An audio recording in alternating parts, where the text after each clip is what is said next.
చాలా చోట్లలో కేసీఆర్ ముఖ్యమంత్రి కావాలని ఆలోచన చేశారు. అక్కడ ఉన్న పరిస్థితులలో ఎమ్మెల్యేలకు క్యాడర్కు వచ్చిన ఇబ్బంది ఉండడం వలన కొంచెం నెగిటివ్ ఓటింగ్ అయింది.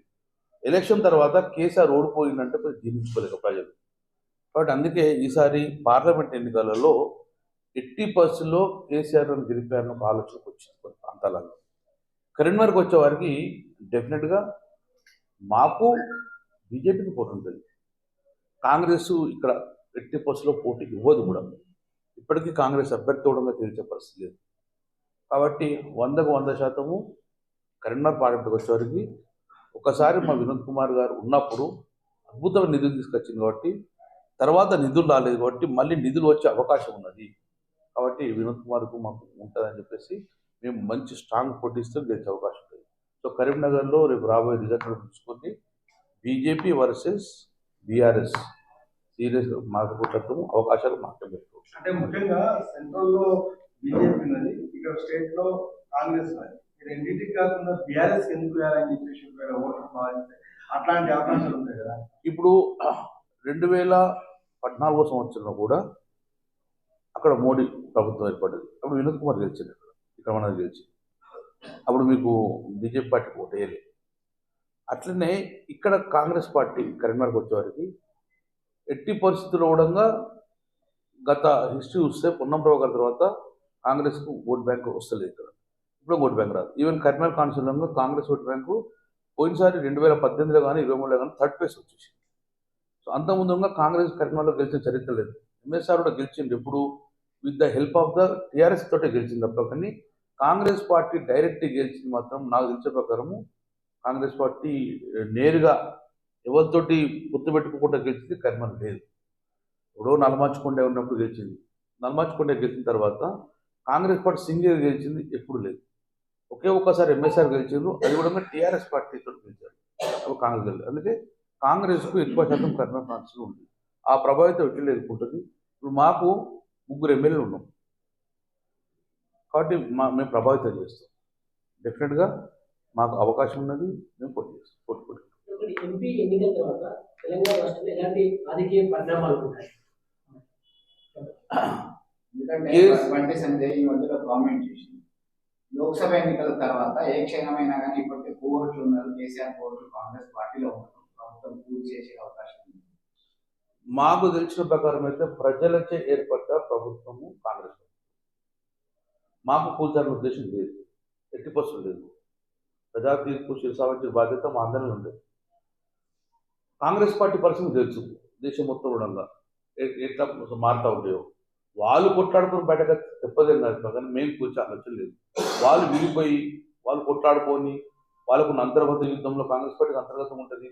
ఆ రకంగా బయటకు వస్తే కానీ మాకు మెయిన్గా పోయి తీర్చే ఉద్దేశం మాకు లేదు. ప్రజా తీర్పు ఇచ్చి చేసాయుధం మాకు అపోజిషన్లో అవకాశం ఇచ్చారు, అపోజిషన్ పాత్ర నిర్వర్తిస్తాం. డెఫినెట్గా ప్రభుత్వం వాళ్ళకి ఏర్పాటు చేసిన అవకాశం ఇద్దాం, చూద్దాం. అవకాశం వాళ్ళు ఫెయిల్ అయినప్పుడు వాళ్ళంటే అంతర్గత యుద్ధం అవుతుంది, మేము కాదు కదా. అప్పుడు వచ్చినప్పుడు ఆలోచిస్తాం. ఇప్పుడు మాత్రం మాకు 80%లో వాళ్ళకి అవకాశం ఇచ్చి ప్రజలు దాన్ని శిరసావహిస్తాం.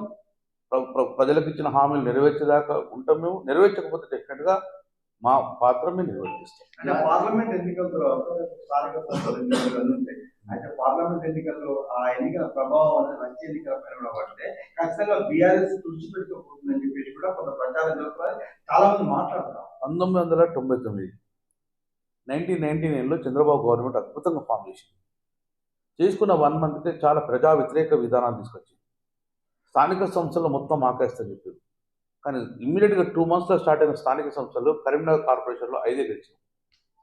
జిల్లా పరిషత్తులు పోయినాయి, అన్ని పోయినాయి. అంటే ఒక్కసారి ప్రభుత్వ వచ్చాక ప్రజా వ్యతిరేకం చేస్తే ఇమ్మీడియట్ స్థానిక సంస్థలు తీస్తారు. అలాగే కాంగ్రెస్ ప్రభుత్వం కూడా అలాంటి నిర్ణయం తీసుకుంటే డెఫినెట్గా స్థానిక సంస్థలు మొత్తం కూడా మళ్ళీ టీఆర్ఎస్లో వచ్చేస్తుంది. 1999లో మీరు ఎగ్జాంపుల్, ప్రభుత్వం ఏర్పడిన చంద్రబాబుకు 2000 సంవత్సరంలో 1 ఇయర్ లోపలనే, 1 ఇయర్ 6 మంత్స్ లోపలనే కరీంనగర్ మున్సిపల్ కార్పొరేషన్ ఎన్నికలు పడితే మేము 5 గెలిచినాం అవుట్ ఆఫ్ 30. ఎంపీలు మన ఎంపీటీసీ వెళ్ళి సర్పంచ్. ఎందుకంటే ఆ 6 మంత్స్లో చంద్రబాబు ప్రజా వ్యతిరేక పాలన తీసుకున్నాడు.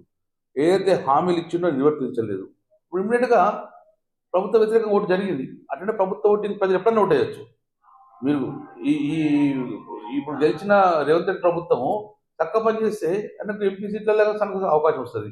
ఏమాత్రం నిన్న వ్యతిరేకంగా ఉన్నాక ప్రజలు మళ్ళీ టీఆర్ఎస్ కొట్టేసే పరిస్థితి. జాతీయ స్థాయిలో మళ్ళీ బీజేపీ అధికారంలోకి వస్తే టీఆర్ఎస్ పార్టీని చీల్చే అవకాశం ఉందని మంత్రి పొన్నం ప్రభాకర్ మళ్ళీ చెప్తున్నాను, బీఆర్ఎస్ పార్టీని ఎవరు చేయించరు. బీఆర్ఎస్ పార్టీ ఒక కాజు కోసం పుట్టిన పార్టీ, తెలంగాణ రాష్ట్ర ఏర్పాటు కోసం ముఖ్యమైన పార్టీ. కాబట్టి ఇప్పుడు ఉన్నంతగా టీఆర్ఎస్ పార్టీ ఉండడంలో చీల్చేయలేదు. డెఫినెట్గా మేమందరం కలిసి ఉంటాం, కుటుంబంగా పార్టీ ఉంటాం. ప్రజలు మాకు 2 సార్లు అవకాశం ఇచ్చిండ్రు, ఒకసారి కాంగ్రెస్ పార్టీకి అవకాశం ఇచ్చిండ్రు కావచ్చు, మళ్ళీ మాకు అవకాశం వస్తే మేము కొట్టాడతాం. డెఫినెట్గా మా మా ప్రతిపక్ష పాత్రను నిర్వర్తిస్తాం సమర్థంగా. అధికారం శాశ్వతం కాదు కదా, అధికారం ఉండదు కదా. ప్రజాపతిగా మా అపోజిషన్ పార్టీగా మాకున్నది, ప్రజల పక్షాన్ని కొట్లాడతాం. మళ్ళీ ప్రజల మనల్ని ఎట్లా చూరగొనాలని చెప్పి ప్రయత్నం చేస్తాం.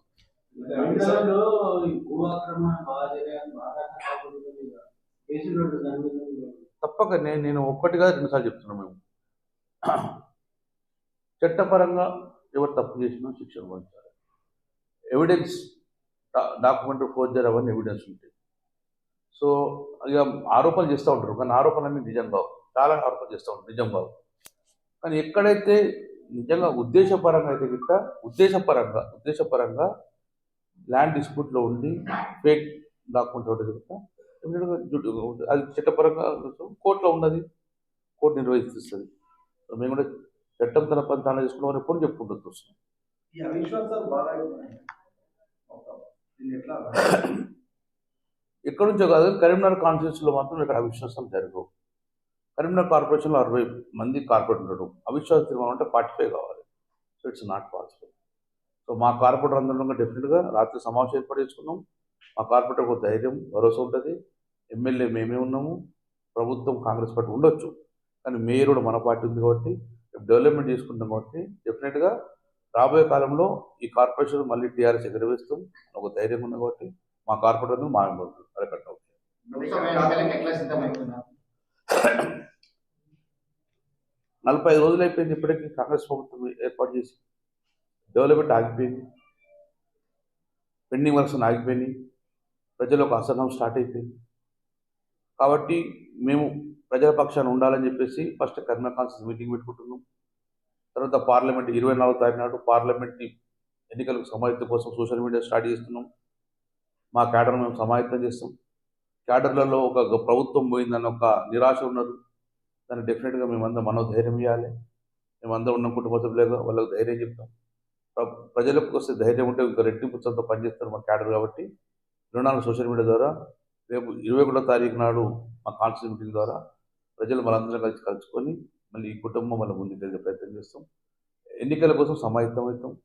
ఈ పార్లమెంట్ ఎన్నికలలో డెఫినెట్గా మళ్ళీ మా క్యాడర్ ఛార్జ్ చేసుకొని ఎన్నికలకు సిద్ధమవుతాం.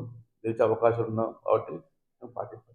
కార్పొరేటర్లు కాంగ్రెస్ పార్టీలో పిలుస్తున్నారు, వాళ్ళు జంపు జిల్లాని అయ్యే అవకాశం ఉన్నది. కాబట్టి నిన్న అభద్రతా భావంతో ఈ మీటింగ్ ఏర్పాటు చేశారు.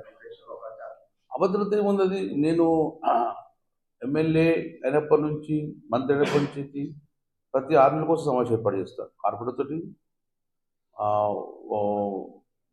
డిన్నర్ మీటింగ్ పెట్టుకుంటాం, మేము రెగ్యులర్ మీటింగ్ పెట్టుకుంటాం, కాన్ఫరెన్స్ మీటింగ్ పెట్టుకుంటాం. అందులో బాగానే పెట్టుకున్నాం. ఎలక్షన్ తర్వాత మా కార్పొరేటర్ అద్భుతంగా పనిచేసింది. టౌన్లో 67,000 ఓట్లు వచ్చింది. ఇంత వ్యతిరేక గాలిలో కూడా హెడ్ క్వార్టర్లు అన్నీ ఓడిపోయినాయి, ఒక నేను తప్ప అందరూ ఓడిపోయింది. సో మా కార్పొరేషన్లో ఉన్న కార్పొరేటర్ కానీ మా క్యాడర్ పనిచేసిన కాబట్టి 67,000 ఓట్లు వచ్చింది.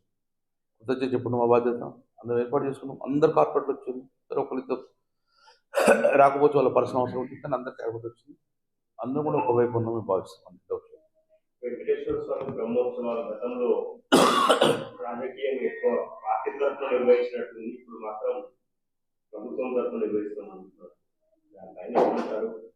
దేవుణ్ణి వెంకటేశ్వర స్వామి దేవుడు కలియుగ దైవం, దానికి రాజకీయాలు కులమొద్దు అని చెప్పి నేను ఆలోచిస్తున్నాను, కోరుకుంటున్నాడు. ఇదే పొన్నం ప్రభాకర్ బ్రహ్మోత్సవాలు చేసినప్పుడు తనలో వచ్చి స్వామి దర్శించుకొని పోయింది. అప్పుడు ఆయన కాంగ్రెస్ పార్టీ కదా, నేను ఇప్పుడు బీఆర్ఎస్ పార్టీ కదా. సో దేవుని దగ్గర రాజకీయాలు ఉండదు. కలియుగ దైవం బ్రహ్మోత్సవాలను అందరూ చేసుకుంటారు. వందల వేల లక్షలాది మంది వస్తారు. ప్రభుత్వం నుంచి నిధులు చాలా తక్కువ వస్తాయి. ప్రభుత్వం నుంచి డైరెక్ట్ నేరుగా నిధులు పోదు. అందులో ఉన్న 10 లక్షల కన్నా ఎక్కువ యూజ్ చేసుకోవాలి. భక్తులందరూ కలుసుకొని బ్రహ్మోత్సవాలు బ్రహ్మాండంగా జరుపుకుంటారు. ఒకరు వచ్చి పనిచేస్తూ ఉంటారు, ఒకరు లడ్డూలు తెప్పించుకుంటారు, ఒకరు ఉన్న భోజనాలు పెడతా ఉంటారు. అందరు కలిసి సేవ చేసుకుంటారు.